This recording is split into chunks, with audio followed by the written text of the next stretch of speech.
ശരണം ഗുരുദേവാ ശരണം.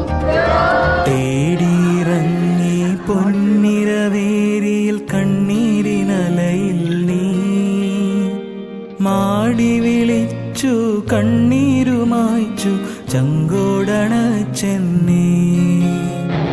തേടിയിറങ്ങി പൊന്നിരവേ